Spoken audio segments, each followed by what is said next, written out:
A ridge in France, 1944. A young American lieutenant is lying flat in the dirt near the crest, a radio handset pressed to his ear, looking through binoculars at something moving in the valley below. A column of German vehicles, maybe infantry with them, working along a road that they think is safe. He speaks a few quiet words into the handset, a reference point, a description, a correction of a few hundred yards. That's all. Then he waits. Miles behind him, in a plain canvas tent that looks like nothing at all, other men are bent over a table. There is a map on it, and a chart, and instruments that would look more at home in a drafting office than a battlefield. They are not firing anything. They are doing arithmetic, fast, out loud, passing numbers down telephone lines to gun crews who cannot see the valley, cannot see the lieutenant, and have no idea what they are about to hit.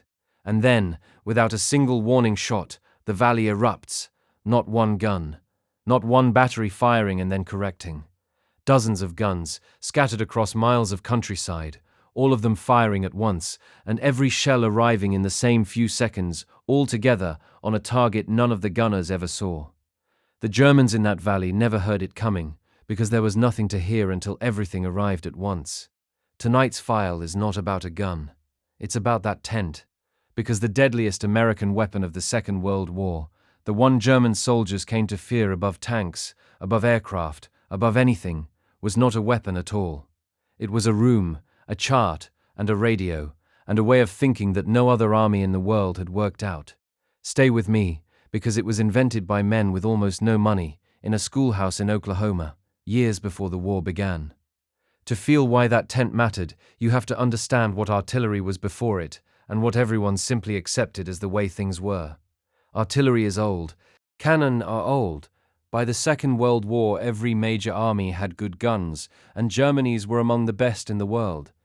That is worth saying plainly, up front, because the story people tell is that American artillery was better, and that isn't quite it. The guns were not the difference. The difference was a problem that every army had, and only one of them solved.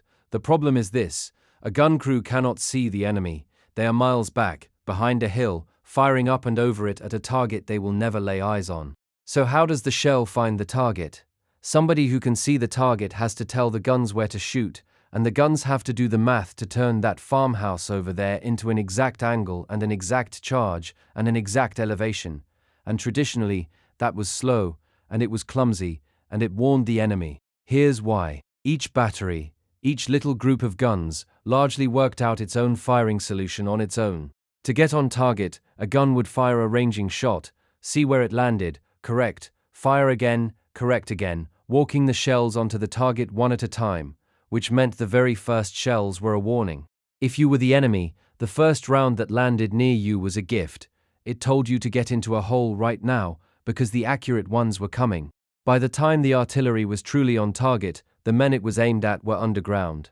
And, massing fire, getting the guns of many different batteries, spread across miles, to all concentrate on one target at the same moment, was so complicated and so slow that armies mostly didn't try to do it quickly. Each battery fought its own little war, the idea that one man, seeing one target, could instantly bring down the fire of dozens of guns he couldn't even see, all landing together, with no warning at all, was not how anyone did it. It was almost a fantasy. Every army on Earth lived with this, including, as it turned out, the Germans. And the men who made it stop being a fantasy were not in Berlin or on any battlefield. They were in Oklahoma, and they were broke. Fort Sill, Oklahoma, the home of the United States Army's Field Artillery School. And in the years between the two world wars, it was about the unlikeliest place on Earth to expect a revolution in warfare. Picture the American Army of that time. This is the 1920s and 1930s, through the worst of the Great Depression. The army is tiny, starved of money, half forgotten by a country that wanted nothing to do with another war. There is barely enough budget for fuel and ammunition, and in a gunnery department at a school in Oklahoma, a handful of officers with no money and plenty of time start pulling the whole practice of artillery apart to see how it really works. The key man at the start was an officer named Carlos Brewer, the director of gunnery. Brewer and his instructors threw out the old clumsy ways of describing where to shoot. Instead, they built something deceptively simple, a firing chart. They fixed the exact positions of the guns by survey, so their location on the map was known precisely, not roughly, and they marked known reference points on the chart, so that a target could be described not as that farmhouse, but as a precise distance and direction from a point everyone had already agreed on. Do you see what that does? It turns a vague human description into pure geometry. If you know exactly where your guns are, and you know exactly where a reference point is, and an observer tells you the target is so far and so many degrees from that point, then the firing solution is not a guess. You creep toward with ranging shots. It's a calculation. You can do the math first and hit the target with your first rounds. Then the next director of gunnery, a man named Orlando Ward, took the idea to its conclusion. He centralized it. Instead of every battery working out its own solution in isolation, the computation moved to one place, one team, one room that took in the observer's call and worked out the firing data for all the guns at once. They ran the first public demonstrations of massing fire this new way in the early 1930s. Visitors stood and watched a distant target vanish under fire that arrived faster and heavier than anyone had thought possible. And by the middle of that decade, the whole method was written down, taught, and drilled into crew after crew until it was muscle memory. They had a name for that room, the Fire Direction Center. And here is the quiet genius of it, the thing that makes this a Gallantry Files story and not just a footnote in a gunnery manual. They took a thing that had been an art, something each battery commander did by feel and experience, and they turned it into a procedure. A method any trained team could run, fast, the same way every time. They took the genius out of the individual and built it into the system, which meant it didn't depend on having a genius. It just depended on the room. So let's go back to that young lieutenant on the ridge, the one from the very start, and put together everything we now know about what he is really doing up there. Because here's the thing about him. A year or two earlier, a man like him might well have been sitting in a classroom at that same school in Oklahoma, learning this method by heart. Now he is the sharp end of it. He can't do the arithmetic himself, lying in the dirt with binoculars, and here's the beauty of it. He doesn't need to. All he has to do is see and describe what he sees against a point everyone already knows, and speak. Everything those broke officers built over a decade runs through his few murmured words. One forward observer, a lieutenant or even a sergeant with a radio, could look at a target and, in a matter of minutes, bring down on it not just his own battery, but every gun within range that the network could reach. Dozens of guns, sometimes far more, all of them firing on his single command. Now cross the line and stand where the Germans stood, underneath what those men in Oklahoma had built. And the Americans refined it into its cruelest form, a technique with a flat, bureaucratic name: time on target. The idea is simple, and it is merciless. You calculate the exact flight time of the shells from every different gun, near and far, and you have each one fire at a different moment, so that despite coming from all over the countryside, every single shell arrives at the target in the same second. Think about what that does to the men underneath it. There is no ranging shot. There is no first round that lands nearby and sends you diving for a hole. There is no warning at all. One moment the field is quiet. The next moment, the entire weight of an artillery concentration lands on you, everywhere, at once. The men who would have survived by taking cover never get the half-second of warning that taking cover requires. And this is the thing German soldiers wrote about and spoke about for the rest of their lives. When they were captured and questioned, interrogators kept hearing the same answer to the same question. What did you fear most? Not the tanks, not the fighter bombers, the artillery.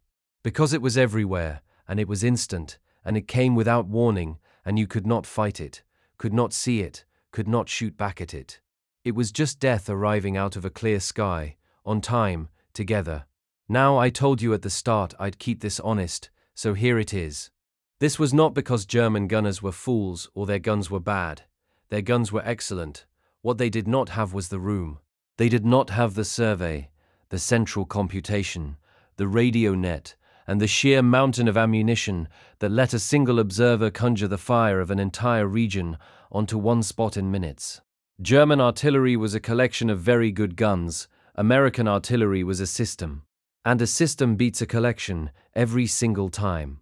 Which brings us to the strange, almost invisible heart of this whole story. There is no monument that really captures it, because there is nothing to put on a pedestal. You can put a gun in a park. You can't put a procedure in a park. The most lethal thing the American army built in that war wasn't a machine you could photograph. It was a way of organizing information. An observer who could see, a room that could compute, a network that could carry the numbers, and guns that would fire on the word of a man they could not see, at a target they would never know. Artillery, it is worth saying plainly, was the great killer of that war. More soldiers on all sides were killed and wounded by shellfire than by any other weapon. And the thing that made American shellfire so much more lethal than the quality of the guns alone could explain was not muzzles or steel. It was coordination. It was the decision, made by a few broke officers in Oklahoma a decade earlier, to trust the man at the front to see, and the room at the back to think, and to wire them together so tightly that the distance between them almost disappeared. That is a deeply unglamorous idea. There's no hero in it. There's no single genius. No famous name. No medal-winning charge. There is a lieutenant in the mud with a radio, and there are tired men in a tent doing arithmetic by lamplight, and between them they could kill more of the enemy than a battalion of riflemen. The whole thing worked precisely because it did not depend on greatness. It depended on the room, and the room could be taught. So go back, one last time, to that quiet ridge in France, and the young lieutenant with the handset, and the tent full of men doing math a few miles behind him. Tomorrow he'll be on another ridge, over another valley, and it will work exactly the same way. Nothing about that scene looks decisive. No charge, no famous general, no single machine you could point to and say, that is what won it.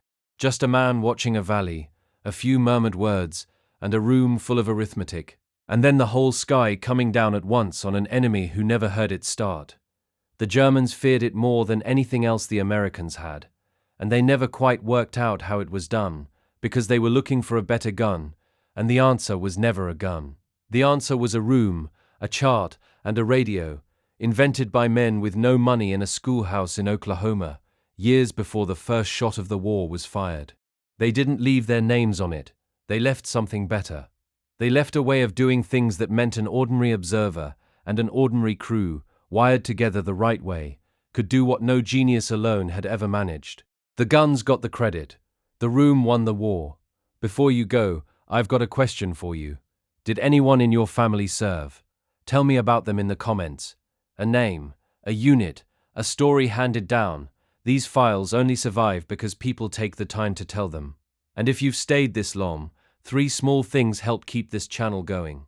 If you haven't liked the video, it takes a second, and it goes a long way toward putting this story in front of the people who'd want it most. Subscribe so you don't miss the next file. I open one every week. And share this one with someone who'd enjoy it. Until next time, take care.